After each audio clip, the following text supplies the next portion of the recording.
Liksiyalarımızda hürmetli vatandaş, endi siz bilen bir işki cümlede muhakeme. Bugünkü ıslak 2023 yılı 5. ayının 11. günü vatandaşım. Yukarıda söz ettik. Ben şunda sual koyayım ki, eğer küzetsen, bilsen, seni avare kılıvatkan eş. Senin tilinde avare disimiz bunu koşturmak işine alımız.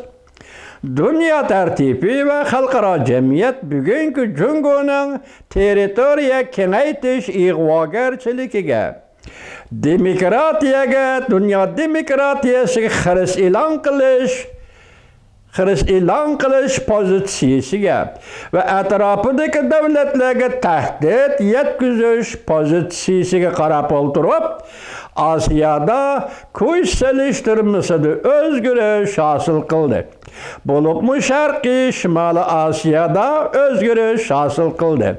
Tayvan boğazıda özgürlüğü hasıl kıldı.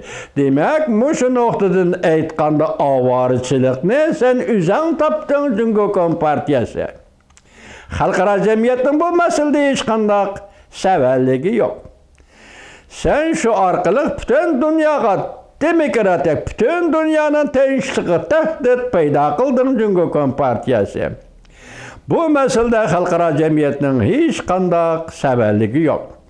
Sen bu şu arkalık Cungo'da milletçilikni kuturup toş, milletçilikni kun tertipke elip geliş, milletçilikni halkara bazargı seliş için avval vatanın içinde yani Cunhua Halk Cumhuriyeti içinde bazargı selip, müstemlik Uyguristan'da Uygurlarını, yani Uygur kırgınçılığı payda kıldın Cungo Kompartiyası. Uygurlarını nazar band kıldın, hadakas payda kıldın Cungo Kompartiyası. Uygurlarını tip yıldızıdan hatta ama medeniyet, iktisat varlık, kurulmuluk, hayatlıkның kurulmuştan ayırıp taşlayıp etip bu milletni yer şardan yakatmakçı buldun Cungo Kompartiyası. Demek bu işlerin hemmisini üzen kıldın. Bugün halkara cemiyet özünün ahlakı, özünün insanperverliği bilen Uygurlarına muamele kılıvatkanda. Sen endi oturgu çıkıp Tayvan boğazıda her bir tehdit payda kıldın. Şunun bilen Asya rayonunda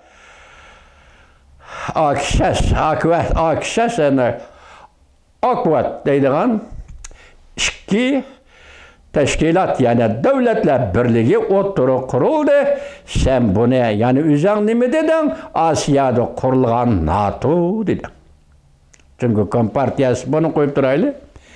Bugün endi Cungo'nun Taşkı İşler Ministeri Çingan Avrupa'ya verip 3 devletini ziyaret kılıp Potsdam hitapnamasını yani eğizgi aptı Cungo Kompartiyası.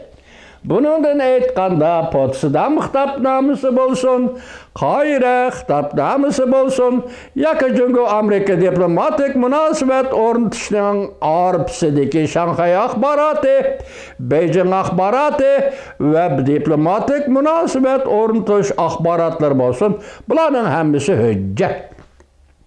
Kanun emez. Cungo Kompartiyası. Bunu her kandak bir devletinin ya ki Angliya, ya ki Amerika Koşmuş Ştatları, ya ki Cunhua Halk Cumhuriyeti'nin parlamentleri tasdiqlab bunu kanunga aylandırgan emas. Hemmisi hüccet. Çingan Efendi hüccetni götürüp çıkıp Tayvan menin edi, hüccetni götürüp çıkıp Uyguristan menin edi, hüccetni götürüp çıkıp Tibet menin edi desiniz, tarihten habersiz kalışız. Minister Çingan Efendi. Şuna bugün koyulgan mavzu ne çıraylı koyuluptu? Acaba bu Cungo emeldarlarına tarihini ügetkili bolmadığı da endi tarihini ügünediğen peytiniz geldi. Çingan Efendi. Lekin kadam. Siz görü meselelerde fikir kılıdığan bulup kaldınız. Demek bunun keyinden yetip geldiğin vaziyetle nemi ikelliği hemimizge ayan bulup turuptu.